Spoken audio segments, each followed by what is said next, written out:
आगे बढ़ते हैं और बात बिहार में चल रही चुनावी सियासत के धर्म कार्ड के। बिहार में पहले चरण के मतदान का चुनाव प्रचार आज खत्म होने वाला है और इससे पहले बिहार में धर्म मजहब की सियासत भी खूब हुई है। बीजेपी एक तरफ राम मंदिर से लेकर सीता मंदिर तक के नाम पर वोट मांग रही है, तो महागठबंधन के उम्मीदवार के मंदिर विरोधी बयान को लेकर चुनावी हमले भी हो रहे हैं। उधर AIMIM और तेजस्वी यादव के बीच में अलग ही रार छिड़ी हुई है। ताजा जुबानी जंग तेजस्वी यादव और ओवैसी की पार्टी के बीच में शुरू हुए, जिसमें तेजस्वी यादव की ओर से असदुद्दीन ओवैसी और उनकी पार्टी को चरमपंथी बताए जाने पर बवाल मचा हुआ है। पहले आपको सुनाते हैं ओवैसी ने तेजस्वी को लेकर क्या कहा।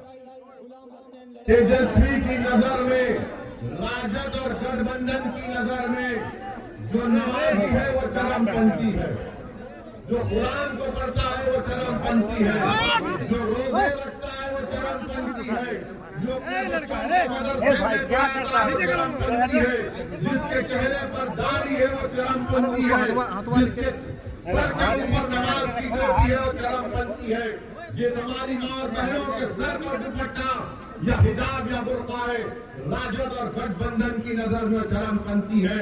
और कौन राजद की नजर में, तेजस्वी की नजर में चरमपंथी नहीं है, जो उसके बाप लालू के सामने आकर खड़ा है। मजहब को लेकर एक सियासत आरजेडी नेता खेसारी लाल यादव के बयान पर भी हो रही है। खेसारी लाल यादव ने बिहार में चुनाव प्रचारों के दौरान बीजेपी के मंदिर कार्ड को लेकर हमला बोला था। अब बीजेपी के नेता खेसारी के बयान को सनातन विरोधी और हिंदू विरोधी करार दे रहे हैं। आज ने लालू का बेटा, चारा चोर का बेटा तेजस्वी ने कहा है आप राम मंदिर को लेकर ही वोट मांगते हो तो मैं मस्जिद पर टिप्पणी क्यों करूं?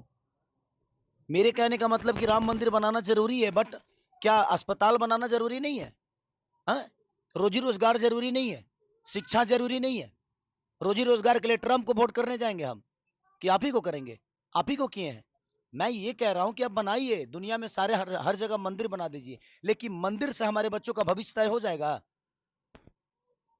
मंदिर से अगर हमारे बच्चों का भविष्य तय होता है तो मैं चाहता हूं कि आप 200 मंदिर बिहार में बना डालिए। मुझे लगता है कि किसी भी व्यक्ति को पहले ये समझना चाहिए कि वो कर क्या रहा है। मैंने उनको इसलिए बोला क्योंकि आप विरोध करना है तो भाजपा का विरोध करिए, आप चुनाव लड़ रहे हैं आप नीतीश जी का विरोध करिए, आप जिस प्रत्याशी से लड़ रहे हैं उसका विरोध करिए। आपकी हिम्मत कैसे हो गई ये बोलने की कि राम मंदिर के जगह पे हॉस्पिटल बनना चाहिए था? 500 साल जिस मंदिर के लिए हिंदू लड़ते रहे, अपने जान की बाजी लगाए, कुर्बानी दिए, और कोर्ट के आदेश आने के बाद जब वहाँ भव्य राम मंदिर बना है तो आप बकवास करते हैं कि वहाँ मंदिर के जगह हॉस्पिटल बनना चाहिए। तो ऐसे आदमी को यदमुल्ला ही कहा जा सकता है, अब ये यादव नहीं हो सकता है।